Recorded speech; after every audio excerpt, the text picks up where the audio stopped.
what I am doing is removing some really good cards for poker. And we're only going to use 10. That's enough for 2 players. Head-to-head, we'll play. And let's see, 1, 2, 3, 4, 5, 6, 7, 8, 9, 10 cards only. Only use 10 cards for this. And I'm going to win, so don't feel bad. Who here knows the basic rules of poker?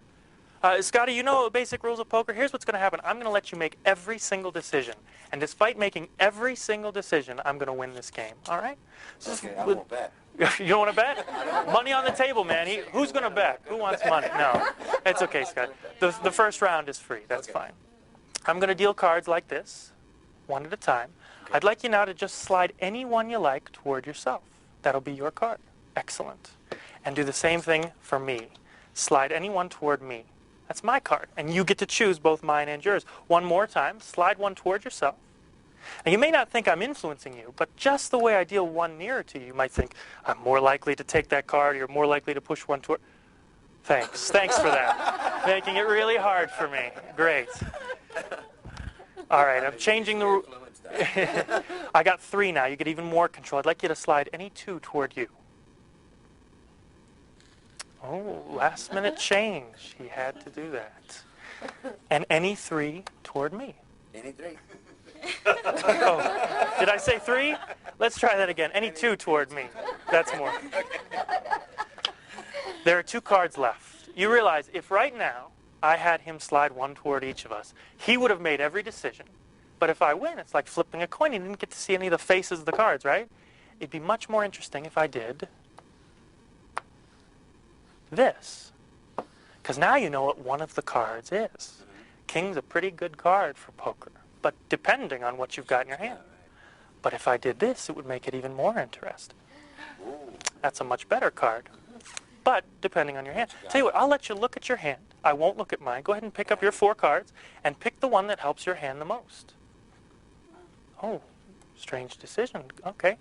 That means you left me with this card. What did you end up with?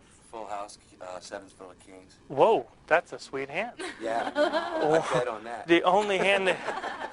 You would? Well, not Let's make it interesting. You always said you're going to win, but if I was holding it, yeah. I'd definitely You bet. chose that king and left me with an ace. And fortunately, Scotty, the only way to beat a full house is with the 4 aces. He owes me $300. Thank you very much for playing.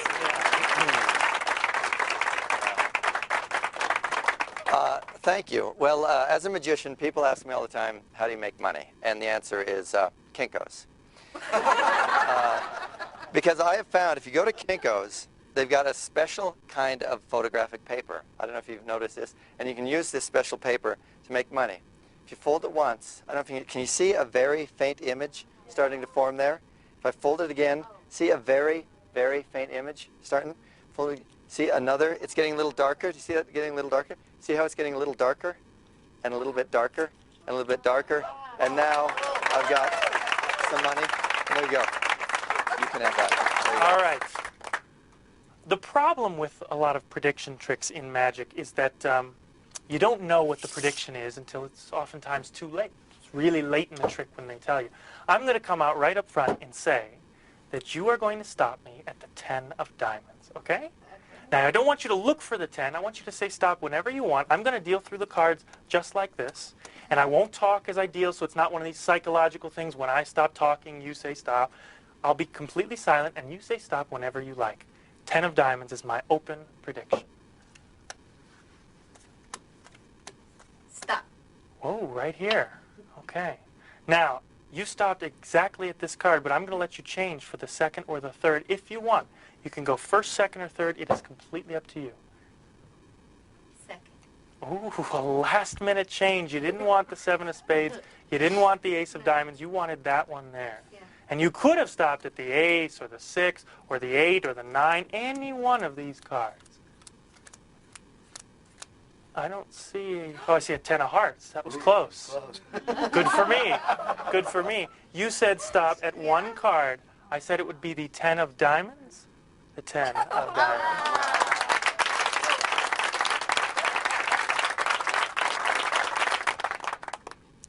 How many of you guys have caught on to the recent craze of Texas Hold'em and on TV and all that good stuff?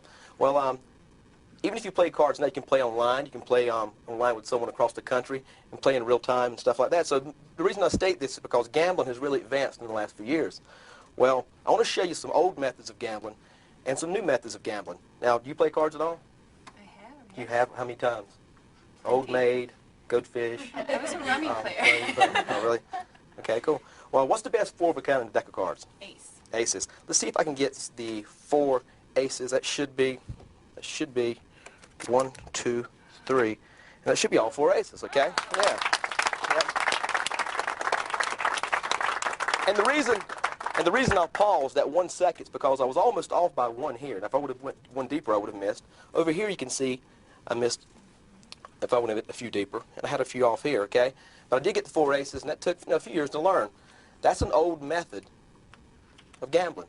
And once you get the aces, you got to know how to do something with them. So I'll show you guys something here. Really neat. Watch this close. Watch. Let's say there's 4 players in a game. 1, 2, 3, and that's about 4 equal piles, okay? What we're going to do is we're going to lose an ace. Let's say, for example, Dusty, you had an ace in your hand, okay? That would be yours lost. And yours, okay? The next person here would have theirs lost. And theirs. Here too.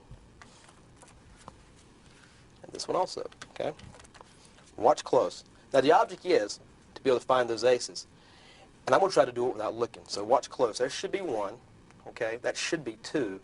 That should be 3, and that should be 4. Hopefully I got 1, 2, 3, and that should be all 4 aces. Yeah, thanks, guys. Yeah.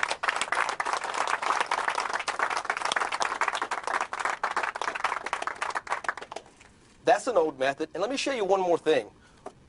Once you get the aces, people can't accuse you of cheating because it's not a common thing for someone to have 4 aces all the time like I've got here. So watch what I can do.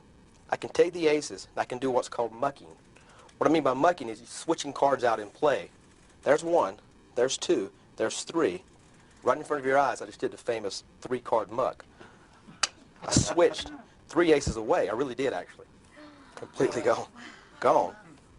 And what I did was, when you weren't looking, I snuck 1 back here, and 1 back here, and then 1 back here. And now if I get caught cheating, so do you, and so do you, and so do you, okay? Okay? One last thing. See, in the old days, if you got caught cheating, someone would just pull out a gun and shoot you. There's new technology in that, too. And I've actually brought it with me here today, a pocket laser. Look at this. That's what I said, laser. Yeah, okay? Like, just amazing things, okay? And we're going to let you be the gambler. Okay. See the button there? I found Okay, it. found it? Have you got anyone in here you'd like to aim that at? Oh, well. Where's Josh at? Here's what I'd like you to do. If you would, on the count of 3, turn that laser on and point it at each of the blocks. Did you see that? I see what? Lift up half. No way. You can't. They're 4 solid blocks of cards. Look at that. Yeah. Look at that. Here, check it out. Check it out.